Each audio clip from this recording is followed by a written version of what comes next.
Halo semuanya, selamat datang kembali. Apa kabar kalian semua? Semoga baik-baik saja. Pada video kali ini kita akan membahas spoiler lanjutan dari sebuah film animasi yang berjudul Against the Gods. Baiklah, daripada kalian semua penasaran, mari kita mulai saja pembahasan spoiler lanjutan untuk episode kali ini. Tanpa berbasa-basi lagi, langsung saja kita mulai videonya.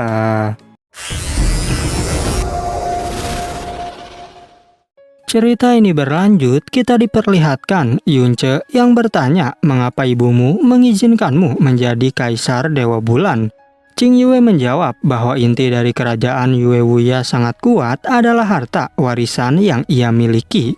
Tak hanya itu saja, Yue Wuya juga memiliki kemampuan Dewa Bulan terkuat, yaitu Purple Cue.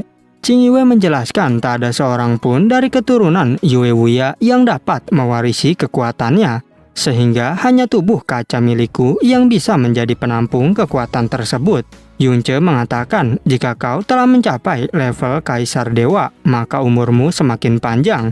Dan meskipun saat ini kau belum memiliki anak atau seorang cucu, bukan berarti di masa depan kau tak bisa memilikinya. Yunce kembali bertanya mengapa Yue Wuya menjadi sangat cemas akan hal itu. Qing Yue memberitahu bahwa semua ini karena waktu yang dimiliki Kaisar Dewa Bulan hampir habis. Yunce menjadi sangat terkejut mendengar penjelasan tersebut. Dirinya berkata bahwa alam Tianji meramalkan jika Yue Wuya akan meninggal dalam waktu 5 tahun. Yunce penasaran apakah kau percaya dengan yang dikatakan oleh para pembohong itu. Qing Yue menjelaskan Dewa Bulan secara pribadi akan pergi ke alam Tianji setiap 1000 tahun sekali. Dan semua ramalan yang diterima menjadi kenyataan tanpa terkecuali. Qing Yue juga memberitahu bahwa karena hal itulah Yue Wuya ingin membuka jalan untukku menjadi Kaisar Dewa Bulan. Yunce bertanya, apakah dengan temperamen yang kau miliki, dirimu yakin tetap ingin menjadi Kaisar Dewa? Qing Yue menjawab, awalnya aku juga sedikit ragu. Tetapi kemudian aku menyadari jika diriku sangat ingin menjadi penerus dari Kaisar Dewa Bulan. Yunce berkata, apakah kau ingin sekali menjadi Kaisar Dewa Bulan? Qing Yue menjelaskan, itu semua karena aku tak ingin menjadi orang lemah. Diriku juga tak ingin kehilangan kerabat serta perubahan tragis sekte. Apalagi aku menyaksikan suamiku jatuh ke dalam situasi putus asa, namun diriku tak berdaya. Saat mereka sedang berbicara, tiba-tiba saja terdengar suara dari atas istana. Qing Yue memberitahu bahwa itu adalah Yue Wuji, yaitu Dewa Bulan Emas. Dialah yang tercepat di antara 12 Dewa Bulan kecuali ayah angkatku. Yunce berkata, bukankah sulit bagi Kaisar Dewa untuk mengejar kecepatan Istana Abadi Bulan? Qing Yue mengatakan jika itu adalah kecepatan tertinggi yang didukung oleh kekuatan dan energi yang besar. Tak punya pilihan lain, Qing Yue menyuruh Yunce agar tetap di sini, karena dirinya yang akan menghadapi Yue Wuji. Tapi Yunce mengingatkan agar lebih baik kita menghadapinya bersama. Hingga saat itu juga mereka berdua segera pergi dari sana. Dan saat itu terlihat Kaisar Dewa Bulan yang memerintahkan agar Yue Wuji berhenti mengejar mereka berdua. Yunce dan Qing Yue merasa sedikit tenang karena sepertinya amarah Yue Wuya telah mereda. Namun tanpa diduga muncul dari kejauhan Dewi Ying-er bersama Paman Gu menuju arah mereka. Dan tanpa berbasa-basi, Ying-er langsung melancarkan serangannya. Untung saja dengan cepat Yunce menarik Qing Yue sehingga berhasil menghindari serangan tersebut. Qing Yue tak percaya kekuatan Dewi Ying-er telah mencapai level yang lebih tinggi. Lantas Yunce bertanya, apakah kau memiliki ide lain karena diriku tak boleh sampai jatuh ke tangannya? Qing Yue menunjuk sebuah tempat yang bisa menjadi tempat mereka untuk berlindung. Dirinya mengatakan bahwa tempat itu adalah alam ilahi Taichu para dewa. Di sisi lain, Paman Gu memberitahu bahwa sepertinya mereka bersiap melarikan diri ke alam Dewa Taichu. Ying-er menjawab, mereka memang pandai memiliki tempat yang bagus untuk aku melakukannya. Paman Gu mengatakan, namun Dewi Moli dan Dewi Xingwu sepertinya menyusul kita. Mendengar hal itu, Ying-er menjadi sangat kesal karena ternyata mereka mengejarku sampai ke sini. Kemudian Ying Er berkata bahwa diriku akan mengejar Yunce dan Qing Yue. Jadi aku menyerahkan mereka berdua kepadamu. Tak berselang lama, Molly dan Xing Wu pun telah berada di hadapan Paman Gu. Xing Wu bertanya pada Molly, bukankah seharusnya dia sudah meninggal? Molly menjelaskan, sepertinya alam dewa Kaisar Brahma menggunakan metode licik untuk menyelamatkan hidupnya. Molly memerintahkan agar lebih baik Xing Wu mencari kesempatan untuk memasuki alam ilahi Taichu. Seketika itu juga Molly langsung melancarkan serangannya. Tetapi dirinya sangat terkejut melihat Mu Xuanyin yang datang untuk membantunya. Dengan gerakan cepat, Mu Xuanyin yang menyamar menghempaskan serangan pedangnya. Namun dengan sangat mudah Paman Gu dapat menahan serangan tersebut. Tapi ternyata serangan dari Mu Xuanyin bisa menghancurkan pertahanan milik Paman Gu. Sehingga saat itu juga Paman Gu bergegas membalas serangan Xuanyin dengan teknik miliknya. Sama sepertinya Xuanyin pun dengan begitu mudah dapat menghancurkan serangan itu. Pertarungan di antara mereka berdua masih terus berlangsung. Sedangkan Xing Wu dan Molly memanfaatkan kesempatan itu untuk segera pergi menyusul Ying Er. Paman Gu mengatakan bahwa di seluruh dunia hanya Kaisar Naga Biru dan Raja Alam Lin Es yang bisa mengolah kekuatan es sampai mencapai kondisi seperti itu. Dirinya bertanya, jadi seharusnya Anda adalah Kaisar Naga Biru dari wilayah barat. Xuanyin pun segera membenarkan perkataannya. Sementara Paman Gu berpikir, jika sepertinya Yunce memiliki hubungan baik dengan klan naga.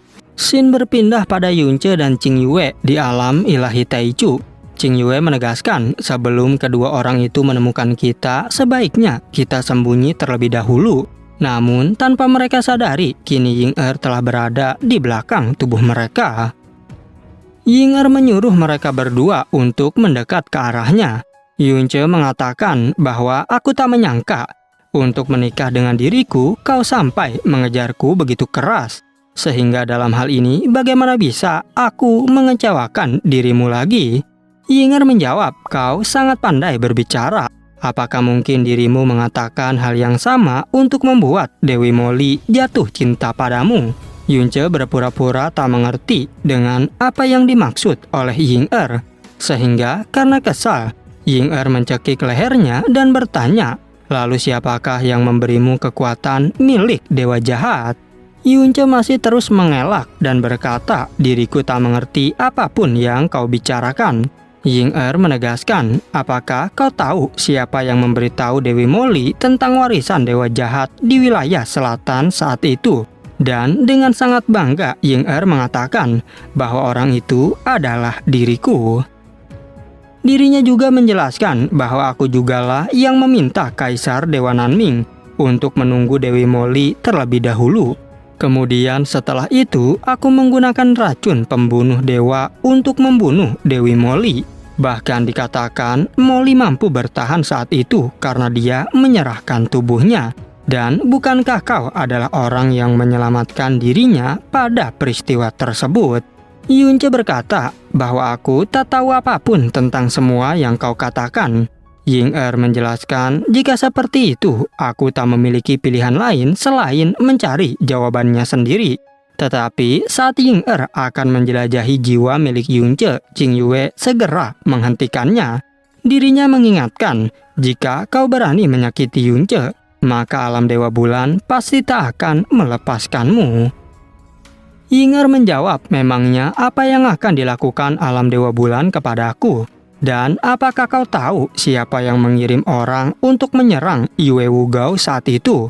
Ying Er memberitahu jika orang itu adalah diriku, tapi Yue Wuya masih saja tak mengetahuinya sampai sekarang.